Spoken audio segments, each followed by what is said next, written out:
Sir, ಈಗ ಮುರಳೀಧರ ಹಾಲಪ್ಪ ಕಳೆದ ಹಲವಾರು ವರ್ಷಗಳಿಂದ ಸುಮಾರು ಒಂದು 15-16 ವರ್ಷಗಳು ಅನಿಸುತ್ತೆ ಕಾಂಗ್ರೆಸ್ನ ಕಟ್ಟಾಳವಾಗಿ ಕೆಲಸ ಮಾಡ್ತಾಯಿದ್ರು. ಈಗ ಪಾರ್ಲಿಮೆಂಟ್ ಚುನಾವಣೆ ಮೇಲೆ ಕಣ್ಣಿಟ್ಕೊಂಡು ಕೆಲಸ ಮಾಡ್ತಾಯಿದ್ರಿ. ನಿಮಗೆ ಈ ಸಂದರ್ಭದಲ್ಲಿ ಇನ್ನೇನು ಹತ್ರದಲ್ಲಿದೆ ಸರ್ ಚುನಾವಣೆ, ಏನು ಪಕ್ಷ ಭರವಸೆ ಕೊಟ್ಟಿದೆ, ನಿಮ್ಮ ನಿರೀಕ್ಷೆಗಳೇನಿದೆ ಮಾತಾಡಿ ಸರ್. ಕೋವಿಡ್ ಸಂದರ್ಭ ಇರ್ಬೋದು, ಭಾರತ್ ಜೋಡೋ ಇರ್ಬೋದು, ಸಾಮಾನ್ಯ ಜನರ ಯಾವುದೇ ಸಮಸ್ಯೆಗಳಿರ್ಬೋದು, ವಿದ್ಯಾರ್ಥಿಗಳು, ಯುವಕರು, ಮಹಿಳೆಯರು, ಅದರಲ್ಲೂ ರೈತಾಪಿ ವರ್ಗದ ಜೊತೆ ಹೆಗ್ಲಿಗೆ ಕೊಟ್ಟು ನಾನು ಪ್ರಾಮಾಣಿಕವಾಗಿ ಶ್ರಮ ಹಾಕಿದ್ದೀನಿ. ಅದರ ಪ್ರತಿಫಲ ನಾನು ಪಕ್ಷದ ವತಿಯಿಂದ ನಿರೀಕ್ಷೆ ಮಾಡ್ತಾ ಇದ್ದೀನಿ. ಸರ್, ಈಗ ಹಾಲಪ್ಪಗೆ ರಾಜಕಾರಣ ಅಂತ ಬಂದರೆ ಪ್ಲಸ್ ಏನೇನಿದೆ ಹೇಳ್ತಾ ಹೋಗಿ ಸರ್. ನಿಮಗೆ ಒಬ್ಬ ಅಭ್ಯರ್ಥಿ ಆಗಲಿಕ್ಕೆ ನಾನಿಷ್ಟು ಸಮರ್ಥನಿದ್ದೀನಿ, ನನಗಿಂದಷ್ಟು ಈ ಯೋಗ್ಯತೆಗಳಿದೆ ಅನ್ನೋದಾದರೆ ಒಂದು ನೋಟ್ ಮಾಡ್ತಾ ಹೋಗಿ ಸರ್. ಯಾವುದೇ ಜವಾಬ್ದಾರಿಗಳು ಕೊಟ್ಟಿದ್ರು ಪಕ್ಷದಿಂದ, ಪ್ರಧಾನ ಕಾರ್ಯದರ್ಶಿ ಸ್ಥಾನ ಕೊಟ್ಟರು, ಅತ್ಯಂತ ಯಶಸ್ವಿಯಾಗಿ ನಿಭಾಯಿಸಿದರು. ಕೌಶಲ್ಯ ಅಭಿವೃದ್ಧಿ ನಿಗಮದ ಅಧ್ಯಕ್ಷ ಸ್ಥಾನ ಕೊಟ್ಟರು, ಇಡೀ ದೇಶಕ್ಕೆ ಮಾದರಿಯಾಗಿ ದಕ್ಷತೆಯಿಂದ ಕೆಲಸನ ಸಂಪೂರ್ಣವಾಗಿ ಈಗಲೂ ಜನಮಾನಸದಲ್ಲಿ ಉಳಿಯೋ ಥರ ಸಬಲೀಕರಣ ಅಂದರೆ ಏನು, ಯೂತ್ ಎಂಪವರ್ಮೆಂಟ್ ಅಂದರೆ ಏನು ಅಂತೇಳಿ ತೋರಿಸ್ಕೊಡ್ತಾರೆ.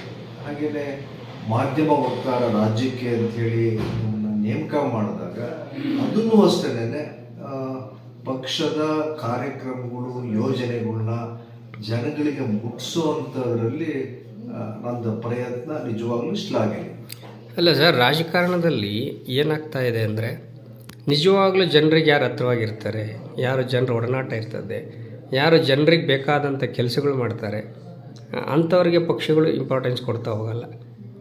ಆಯಾಯ ಸಂದರ್ಭಗಳಿಗೆ ತಕ್ಕಂಗೆ ಆ ವ್ಯಕ್ತಿತ್ವವನ್ನು ಸೈಡ್ಲೈನ್ ಮಾಡ್ತಾ ಹೋಗ್ತಾರೆ. ಹಾಲಪ್ಪನೂ ಕೂಡ ಇಲ್ಲಿ ಎಡುತ್ತಾ ಇದ್ದಾರೆ ಅಂತ. ಈಗ ತುಮಕೂರು ಲೋಕಸಭಾ ಉದಾಹರಣೆ ತಗೊಂಡ್ರೆ ಈಗ 4.25 ವರ್ಷದಿಂದ ನಿಂತು ನೀರಾಗಿದೆ. ಇಲ್ಲಿರ್ತಕ್ಕಂಥ ಯಾವ್ಯಾವ ಸ್ಕೀಮ್ಗಳಿದ್ದಾವೆ, ಕೇಂದ್ರ ಸರ್ಕಾರದಿರ್ಬೋದು, ರಾಜ್ಯ ಸರ್ಕಾರದಿರ್ಬೋದು, ವರ್ಲ್ಡ್ ಬ್ಯಾಂಕ್ದಿರ್ಬೋದು, ಅನುಷ್ಠಾನ ಮಾಡಿದರೆ ಇಲ್ಲಿ ಜನ ನೆನೆಸ್ಕೊಳ್ಳೋರಲ್ಲ. ಈಗ ನನಗೂ ಹಲವಾರು ಕನಸುಗಳಿದ್ದಾವೆ, ಯೋಜನೆಗಳಿದ್ದಾವೆ, ಇಂಥದ್ದು ಇಲ್ಲಿ ಮಾಡಿದರೆ ಇದು ಒಂದು ಇಡೀ ದೇಶಕ್ಕೆ ತುಮಕೂರು ಲೋಕಸಭಾ ಕ್ಷೇತ್ರ ನಂಬರ್ 1 ಅಂತೇಳಿ ತಗೊಂಡು ಹೋಗಬೇಕು ಅಂತೇಳಿ ನನ್ನ ದಮನಿಯಲ್ಲೂ ಅದು ಇದೆ. ಅವಕಾಶ ಬೇಕು. ನಿಮ್ಮ ಪಕ್ಷ ಏನು ನಿರೀಕ್ಷೆ ಮಾಡ್ತಾ ಇದೆ ಸರ್ ನಿಮ್ಮ ಕಡೆಯಿಂದ, ನಿಮಗೆ ಗೊತ್ತಿದ್ದಾಗೆ? ಕೆಲಸ ನಾನು ಮಾಡಿದ್ದೀನಿ ಈಗ 4.5 ವರ್ಷದಿಂದ.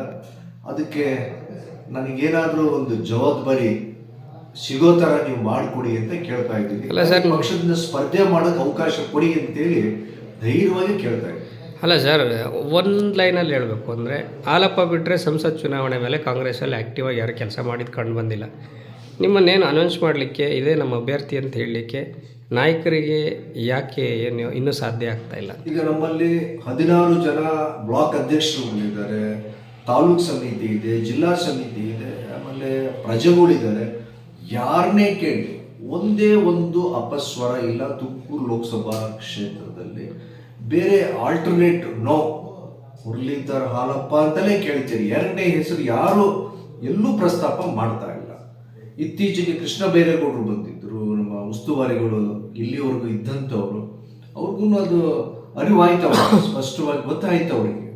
ಈಗ ಇಲ್ಲಿ ಮುರಳೀಧರ ಹಾಲಪ್ಪಗೆ ಒಳ್ಳೆ ಹೆಸರಿದೆ, ಕಾಯಕ ಮಾಡಿದ್ದಾರೆ, ಶ್ರಮ ಹಾಕಿದ್ದಾರೆ. ಅಲ್ಲ, ನಿಮ್ಮ ನಾಯಕರಿಗೆ ಅಂಗೈಯಲ್ಲೇ ಬೆಣ್ಣೆ ಉಟ್ಕೊಂಡು ಇನ್ನೇನೋ ಹುಡುಕ್ತವ್ರೆ ಅನ್ನೋ ಪರಿಸ್ಥಿತಿ. ಎಲ್ಲೂ ಯಾರು ಹುಡುಕಿಲ್ವಲ್ಲ, ಈಗ ಎಲ್ಲೂ ಹುಡುಕಿಲ್ಲ, ಯಾರನ್ನೂ ಹುಡುಕಿಲ್ಲ. ಎಲ್ಲ ಇತ್ತೀಚೆಗೆ ಮುದ್ದನ್ಮೇಗೌಡರು ನಿಮ್ಮ ಪಕ್ಷದ ಕದ ತಟ್ಟಿದ್ದಾರೆ. ಈಗ ಅದನ್ನ ನಮ್ಮ ರಾಷ್ಟ್ರದ ಹಾಗೂ ರಾಜ್ಯ ನಾಯಕರು ಅದನ್ನ ಹೇಳಿದ್ದಾರೆ. ಒಬ್ಬರೇ ಒಬ್ಬರು ಸಿಂಗಲ್ ವೋಟ್ ಇದ್ರೂ ಅವ್ರನ್ನ ಪಕ್ಷಕ್ಕೆ ನೀವು ಸ್ವಾಗತ ಮಾಡ್ರಿ. ಈಗ ಅವರು ಬಂದ್ರೂ ಬೇರೆ ಏನು ಕೇಳೋ ಪರಿಸ್ಥಿತಿ ಇಲ್ವಲ್ಲ. ಅವರು ಇಲ್ಲಿ ತನಕ ನಮ್ಗಾಗಿ ಮಾಡಿದ್ದಂಥ ಅನ್ಯಾಯಗಳು ಯಾವುದೇ ವಿಧಾನಸಭಾ ಕ್ಷೇತ್ರದಲ್ಲೂ ಹೋದ್ರೂ ಅಲ್ಲೇ ಶಾಸಕರು ಗೆದ್ದಿರೋರು ಅಥವಾ ಸೋತಿರೋರು ಅವರು ಒಪ್ಪಬೇಕಲ್ಲ ಅದನ್ನ. ಅಂದರೆ ಏನು ಚುನಾವಣೆ ಟೈಮಲ್ಲಿ ನಿಮ್ಮ ಅಭ್ಯರ್ಥಿಗಳ ಡಿಮಾರಲೈಸ್ ಮಾಡಕ್ಕೆ ಮಾಡಿದ್ರ? ಅಲ್ಲ, ಪ್ರತಿಯೊಂದು ಕಡೆನೂ, ತಿಪಟೂರು ಇರ್ಬೋದು, ಚಿಕ್ಕನಾಗಳ್ಳಿ, ತುಮಕೂರು ನಗರ ಇರ್ಬೋದು, ಪ್ರತಿಯೊಂದು ಕಡೆನೂ, ಕುಣಿಗಲ್ ಕ್ಷೇತ್ರ ಇರ್ಬೋದು, ಪ್ರತಿಯೊಂದು ಕಡೆನೂ ಅವರು ಪಕ್ಷದ ಕಾಂಗ್ರೆಸ್ ಪಕ್ಷದ ಅಧಿಕೃತ ಅಭ್ಯರ್ಥಿ ವಿರುದ್ಧ ಅಷ್ಟು ಹೀನಾಯವಾಗಿ ಅವ್ರನ್ನ ತೆಗಳಿದ್ದು, ಅವ್ರನ್ನ ಟೀಕೆ ಟಿಪ್ಪಣಿಗಳು ಮಾಡಿದ್ದು, ಅದನ್ನೆಲ್ಲ ಯಾರು ಮರೆಯಲ್ವಲ್ಲ ಅಷ್ಟು ಬೇಗ. ವಿಧಾನಸಭೆಯಲ್ಲಿ ವಿರೋಧ, ಸಂಸತ್ನಲ್ಲಿ ದೋಸ್ತಿಗೆ ಬಂದವ್ರೆ ಅಂತ. ಇಲ್ಲ, ಹಿಂದಿನ ಸಂಸತ್ನಲ್ಲೂ ನಮಗೆ ಪಕ್ಷಕ್ಕೆ ಅನ್ಯಾಯ ಮಾಡಿದ್ರು, ಅಧಿಕೃತ ಅಭ್ಯರ್ಥಿ ವಿರುದ್ಧ ಕೆಲಸ ಮಾಡಿದ್ರು. ಇತ್ತೀಚೆಗೆ ನಡೆದಂಥ ವಿಧಾನಸಭಾ ಚುನಾವಣೆಯಲ್ಲೂ ಎಲ್ಲ ಅಧಿಕೃತ ಅಭ್ಯರ್ಥಿ ನಮ್ಮ ತುಮಕೂರು ಜಿಲ್ಲೆಯಲ್ಲಿ ವಿರುದ್ಧವಾಗಿ ಓಪನ್ ಆಗಿ ಅವ್ರಿಗೆ ಕೆಲಸ ಮಾಡಿದ್ದು ನಾವೆಲ್ಲರೂ ಬಲ್ವಿ. ಅದೇನು ಸೀಕ್ರೆಟ್ ಏನಲ್ಲ, ಎಲ್ಲರಿಗೂ ಗೊತ್ತಿರೋಂಥ ಅಂಶನೇ.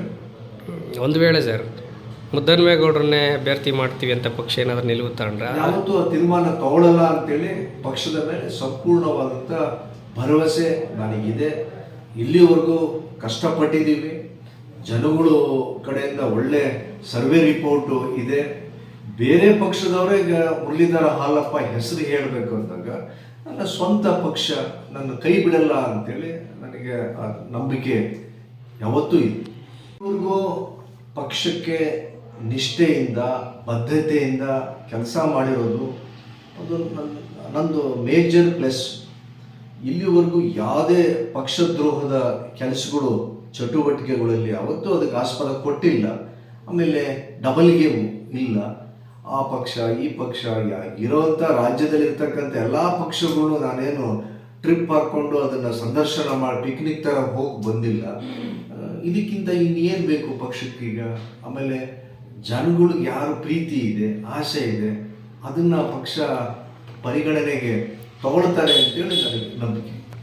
ಅಲ್ಲ, ರಾಜಕಾರಣದಲ್ಲಿ ವ್ಯಾಲ್ಯೂಸ್ ಏನಿದೆ ಅದೆಲ್ಲದನ್ನು ಕೂಡ ನೀವು ಪಾಲಿಸಿದ್ದೀರ ಅಂತ ಹೇಳ್ತಾ ಇದ್ರಿ. ಹೌದು, ಆ ತತ್ವಗಳು ಏನಿದ್ದಾವೆ, ಆಮೇಲೆ ಪಕ್ಷದ ಸಿದ್ಧಾಂತಗಳು ಏನಿದ್ದಾವೆ, ಸಾಮಾನ್ಯ ಜನರಿಗೂ ಮುಟ್ಟೋ ಕೆಲಸದಲ್ಲಿ ನಾನು ನಂಬರ್ 1 ಕೆಲಸ ಮಾಡ್ತೀನಿ. ವೇಳೆ ಈಗಾಗಲೇ ಮುದ್ದನ್ಮೇಗೌಡರು ನೀವು ಕಂಡಂಗೆ ಸಂಸತ್ ಚುನಾವಣೆಯಲ್ಲಿ ಕಳೆದ ಬಾರಿ ಟಿಕೆಟ್ ಕೊಡಲಿಲ್ಲ ಅಂತೇಳಿ ಪಕ್ಷ ಬಿಟ್ಟಿದ್ದು, ವಿಧಾನಸಭೆಯಲ್ಲಿ ಈಗಾಗಲೇ BJPಗೆ ಹೋಗಿದ್ದು, ಇದೆಲ್ಲ ಆದ ನಂತರ ಈಗ ಇಷ್ಟು ದಿನಗಳ ಕಾಲ ಎಣಿಸ್ತಾ ಇದ್ದರು ಟಿಕೆಟ್ ಕೊಡ್ಬೋದು ಅನ್ನೋ ನಿರೀಕ್ಷೆ. ಅವ್ರಿಗೇನು BJPಯಲ್ಲಿ ಆ ನಿರೀಕ್ಷೆ ಹುಸಿಯಾಗಿ ಕಾಂಗ್ರೆಸ್ ಬಾಗಿಲು ತಟ್ಟಿದ್ರ ಅಂತ? ನಮಗೆ ಗೊತ್ತಿರೋಂಥ ವರದಿ ಪ್ರಕಾರ ಅವರು BJPಯಿಂದ ತುಮಕೂರು ಲೋಕಸಭಾ ಕ್ಷೇತ್ರಕ್ಕೆ ಲಡಾಯಿ ಮಾಡೋಕ್ಕೆ ಸಿದ್ಧತೆ ಮಾಡ್ಕೊಳ್ತಿದ್ದಾರೆ ಎಂದು ಗೊತ್ತೇ ಹೊರತು ಬೇರೆದು ನಿಜವಾಗ್ಲೂ ನಮಗೆ ಗಮನ ಇಲ್ಲ. ಯಾಕಂದರೆ ಇತ್ತೀಚೆಗೆ ನಡೆದಂಥ ವಿಧಾನಸಭಾ ಕ್ಷೇತ್ರದಲ್ಲಿ ಅವರ ಕಾರ್ಯವೈಖರಿ, ನಮ್ಮ ಕಾಂಗ್ರೆಸ್ ಅಧಿಕೃತ ಅಭ್ಯರ್ಥಿ ವಿರುದ್ಧ ಎಲ್ಲ ಕಡೆ ಪ್ರಚಾರ ಮಾಡಿರೋದು, ಅವ್ರ ಬಗ್ಗೆ ಹೀನಾಯವಾಗಿ ಮಾತಾಡಿರೋದು, ಇದನ್ನೆಲ್ಲ ಗಮನಿಸಿದರೆ ಅವರ ಮನಸ್ಸಿನಲ್ಲಿ ಕಾಂಗ್ರೆಸ್ ಪಕ್ಷ ಇಲ್ಲ ಅಂತೇಳಿ ನಾವೆಲ್ಲ ಅಂದ್ಕೊಂಡಿದ್ದೀವಿ. ಎಲ್ಲ ಈಗಲೂ ಕೂಡ BJPನಲ್ಲಿ ಟಿಕೆಟ್ ಸಿಗುತ್ತೆ ಅನ್ನೋ ಒಂದು ಆಶಾಭಾವನೆಯಲ್ಲಿ ಇದ್ದರು ಅನಿಸುತ್ತೆ. ದಿಢೀರಂತ ನಿಮ್ಮ KPCC ಅಧ್ಯಕ್ಷರು ಭೇಟಿ ಆಗ್ತಾರೆ, ಪರಮೇಶ್ವರ್ ಭೇಟಿ ಆಗ್ತಾರೆ, ರಾಜಣ್ಣ ಭೇಟಿ ಆಗ್ತಾರೆ. ಈ ಬೆಳವಣಿಗೆಯಿಂದ ಏನು ಅನಿಸುತ್ತೆ ಸರ್? ಅಲ್ಲ, BJPನಲ್ಲಿ ಅವ್ರನ್ನ ಯಾವತ್ತೂ ಮುಂಚೂಣಿ ತೊಗೊಂಬಂದು ಇಡ್ಲೇ ಇಲ್ಲ.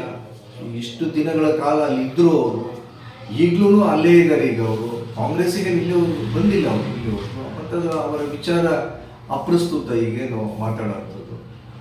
ಯಾಕಂದರೆ ಸಾರ್ವಜನಿಕವಾಗಿ ಚರ್ಚೆಯಲ್ಲಿರೋಂಥ ವಿಚಾರ.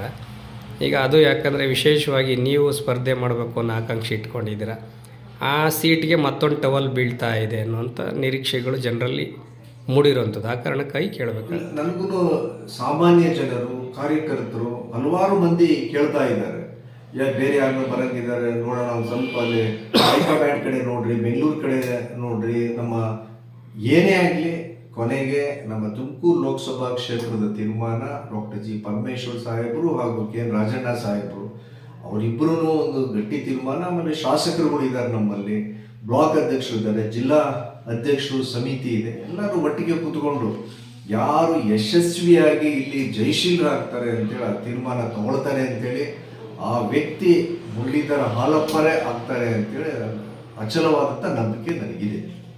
ಸೊ ಹಾಗಾಗಿ ಮುಂದಿನ ಈ ಬಾರಿ ಬರುವಂಥ ಸಂಸತ್ ಪಾರ್ಲಿಮೆಂಟ್ ಚುನಾವಣೆಗೆ ಮುರಳೀಧರ ಹಾಲಪ್ಪ ಕಾಂಗ್ರೆಸ್ ಕ್ಯಾಂಡಿಡೇಟ್. ಹೌದು, ನಿಮ್ಮಲ್ಲಿ ಆ ಒಂದು ದೃಢವಾದ ವಿಶ್ವಾಸ ಇದೆ? ಆತ್ಮವಿಶ್ವಾಸ ಸಂಪೂರ್ಣವಾಗಿದೆ.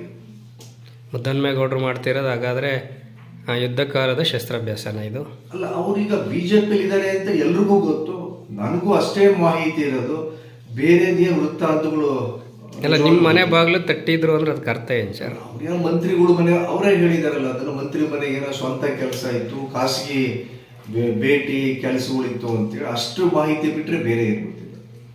ಅಲ್ಲ ಸರ್, ಚುನಾವಣೆ ಹತ್ರ ಬಂದಾಗ ಈಗ ತಾನೇ ಅಧಿಕಾರಿಗಳು, ರಾಜಕಾರಣಿಗಳು, ಮಂತ್ರಿಗಳ ಹತ್ರ ನನಗೆ ಕೆಲಸ ಇತ್ತು, ತಾವುಗಳೇ ಇದನ್ನ ತೀರ್ಮಾನ ತಗೋಬಹುದು.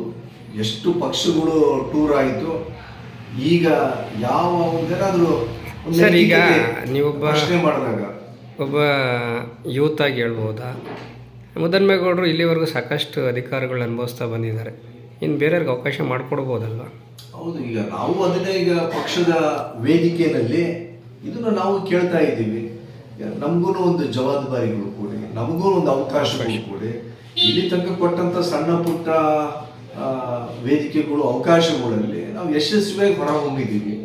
ಈಗ ಕೊಟ್ಟರೆ ಜಿಲ್ಲೆಯನ್ನ ಲೋಕಸಭೆಯನ್ನ ಪ್ರತಿನಿಧಿಸುವಂತ ಸಂಪೂರ್ಣವಾದಂಥ ಸಾಮರ್ಥ್ಯ, ದಕ್ಷತೆ, ಅರ್ಹತೆ ಇರೋದ್ರಿಂದ ನಮ್ಗೆ ಇದು ಅವಕಾಶ ಕೊಡಿ ಅಂತ ಕೇಳ್ತಾ ಇದ್ದೀವಿ.